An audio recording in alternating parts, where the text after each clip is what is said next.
Vox ha presentado una moción de censura. Pero, ¿qué es esto de la moción de censura? En este vídeo os lo explico. Y explicároslo es explicároslo.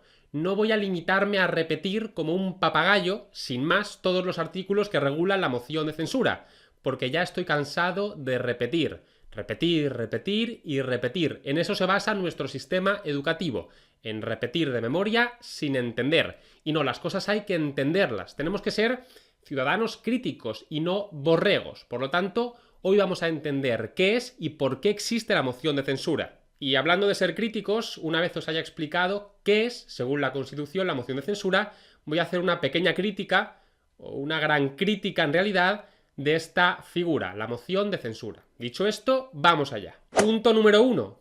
¿Qué es la moción de censura? La teoría nos dice que el Poder Legislativo, o sea, los diputados, le tiene que dar su confianza al Poder Ejecutivo, o sea, el Gobierno, para que el Gobierno sea investido. El candidato a presidente del Gobierno expone su programa ante los diputados y los diputados tienen dos opciones: confiar en él y votar a favor, o no confiar en él y votar en contra. Y esto lo regula el artículo 99 de la Constitución. Leamos. Artículo 99.1. Después de cada renovación del Congreso de los Diputados y en los demás supuestos constitucionales en que así proceda, el Rey, previa consulta con los representantes designados por los grupos políticos con representación parlamentaria y a través del presidente del Congreso, propondrá un candidato a la presidencia del Gobierno. Artículo 99.2. El candidato propuesto, conforme a lo previsto en el apartado anterior, expondrá ante el Congreso de los Diputados el programa político del Gobierno que pretenda formar y solicitará la confianza de la Cámara, o sea, lo que os decía. Y artículo 99.3. Si el Congreso de los Diputados, por el voto de la mayoría absoluta de sus miembros, otorgare su confianza a dicho candidato, el Rey le nombrará presidente. Por lo tanto, y repito, para que haya gobierno, los diputados tienen que haberle dado su confianza al gobierno. Confianza que se expresa votando a favor en su investidura. Pero claro, no seamos ingenuos. ¿Cuántas veces en nuestra vida habremos confiado en alguien en quien no tendríamos que haber confiado? ¿Cuántas veces nos habremos equivocado? Y esto que pasa en la vida real, pues también puede pasar perfectamente, y quizás con razón de más, en la política. Puede que los diputados hayan confiado en un principio en el gobierno, pero que este gobierno empiece a hacer tropelías y a meterme la doblada y yo deje de confiar en él. ¿Y qué hacemos si pasa esto? ¿Y una vez te he dado mi confianza, ya no te la puedo quitar? ¡Nunca! Bueno, esto es un disparate en realidad. Imaginad que vosotros, en vuestra vida cotidiana, tuvieseis que seguir confiando en alguien que os ha demostrado ser un traidor y un mentiroso, y que no existiese otra posibilidad. Pues esto en la política tampoco tiene sentido. Tendremos que articular algún mecanismo para que los diputados que dieron su confianza, si tienen razones para ello, la puedan quitar, la puedan retirar. Pues precisamente para esto se creó la moción de censura, para que los diputados tuviesen algún mecanismo para quitar la confianza que en un principio dieron al gobierno. ¿Antes te la di? Pues ahora te la quito. Parece lógico, ¿no? Bien, una vez entendemos el porqué y la razón de ser de la moción de censura, vamos a estudiar esta figura con algo más de detalle, y en concreto vamos a ver tres cosas. Primero, ¿quién? Segundo, requisitos, y tercero, efectos.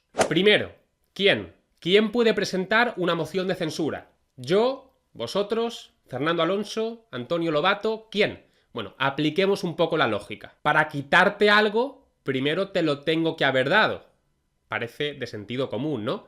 Entonces, si los que dieron la confianza fueron los diputados, aquellos que podrán retirar la confianza serán también los diputados. Vale, pero a mí esto todavía no me convence del todo. ¿Qué pasa si un diputado se levanta un día con el pie izquierdo?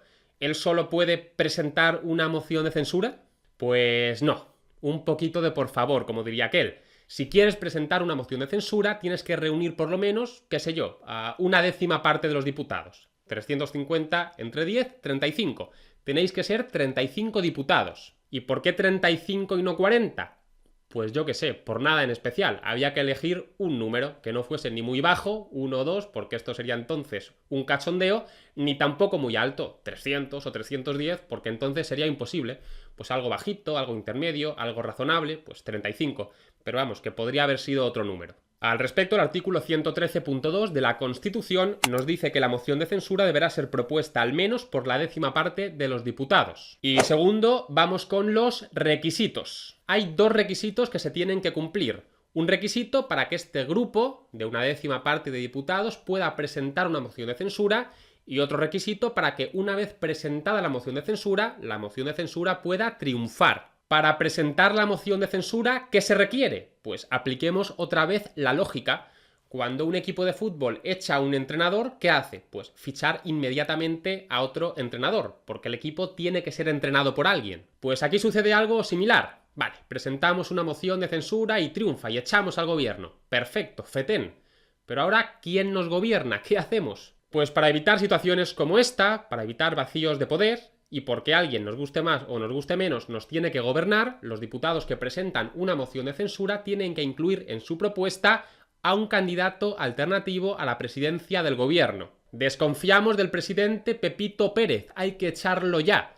Y proponemos como candidato alternativo al honradísimo, por ejemplo, Pinocho. Artículo 113.2 de la Constitución.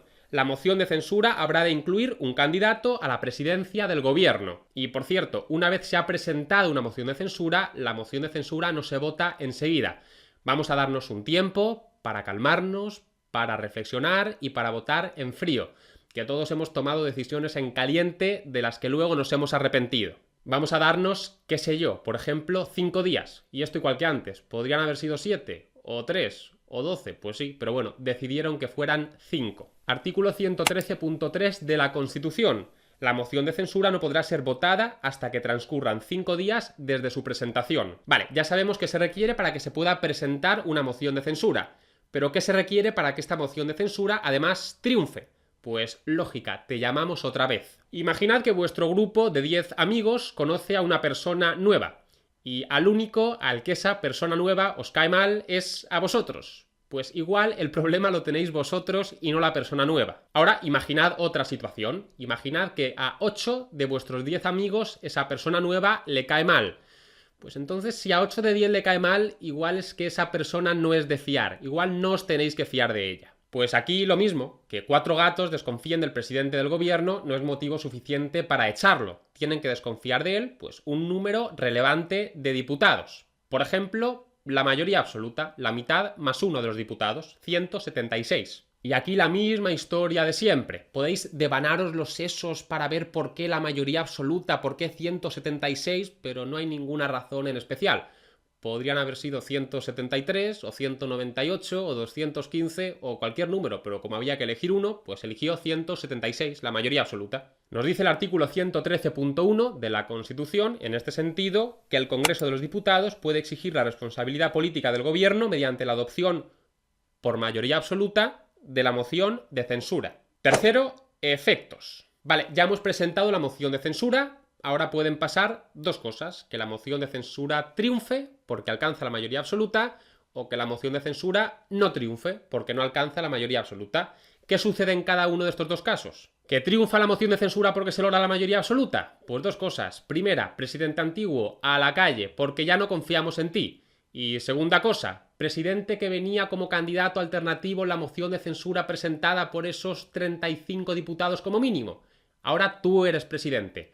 Pinocho, noble y honrado Pinocho, te toca ser presidente a ti ahora. Artículo 114.2 de la Constitución. Si el Congreso adopta una moción de censura, el gobierno presentará su dimisión al rey y el candidato incluido en aquella se entenderá investido de la confianza de la Cámara a los efectos previstos en el artículo 99 y el rey le nombrará presidente del gobierno. Y ahora la otra situación. ¿Qué pasa si no triunfa la moción de censura porque no se logra esa mayoría absoluta? Pues que el presidente antiguo sigue siendo presidente, porque los diputados siguen confiando en él. Y segundo, pasa que esos diputados que presentaron la moción de censura no van a poder presentar otra moción de censura dentro del mismo periodo de sesiones. Esto es muy sencillo. Hay dos periodos de sesiones, uno de septiembre a diciembre y otro de febrero a junio. Si tú has presentado una moción de censura entre septiembre y diciembre y ha fracasado, te vas a tener que esperar a febrero para presentar otra. Y si tú has presentado una moción de censura entre febrero y junio y ha fracasado, te vas a tener que esperar a septiembre para presentar otra. ¿Y esto por qué? Pues para no tener a un grupito de 300 diputados graciosos tocando los bemoles todos los días y presentando una moción de censura todos los días. Pues no, te fastidias y te esperas un poco que tampoco pasa nada. Artículo 113.4 de la Constitución. Si la moción de censura no fuere aprobada por el Congreso, sus signatarios, es decir, los que la propusieron, no podrán presentar otra durante el mismo periodo de sesiones. Ya hemos visto qué es la moción de censura y ahora vamos a hacer una pequeña o gran crítica a la moción de censura, porque pocas cosas, bien pocas, habrá tan cínicas como la moción de censura. Se ríen en nuestra mismísima cara y ni disimulan, es que les da igual. Según se nos dice, la moción de censura sirve para que los diputados decidan si confían o no confían en el gobierno. Y mirad qué graciosos. Pero si los diputados y el gobierno son los mismos. En España no hay separación de poderes y por eso los partidos que gobiernan están sentados en el Congreso. Pedro Sánchez, Pablo Iglesias, Irene Montero, Margarita Robles, Ábalos, Grande Marlaska, todos ellos son a la vez gobierno y diputados, poder ejecutivo y poder legislativo. Fantástico. Al gobierno se le deja participar en la votación en la que se decide si se confía o no se confía en el gobierno. Es como si a Clark Kent le preguntásemos si confía en Superman o a Miley Cyrus le preguntásemos si confía en Hannah Montana. Por lo tanto, vaya un mecanismo de control este, ¿no? Sí, como Dios manda. ¡Qué cinismo! Y sobre todo, qué descarado. Bueno, hasta aquí el vídeo de hoy. Si os ha gustado, podéis darle me gusta. Si queréis estar al tanto de otros vídeos que pueda ir subiendo a mi canal, podéis suscribiros. La verdad es que no cuesta nada y yo os lo agradezco enormemente. Y si queréis gozar de ventajas exclusivas, podéis apoyarme económicamente en Patreon. Y por cierto, aprovecho para lanzar un saludo y agradecer a mis patronos su colaboración. Dicho esto, hasta la próxima.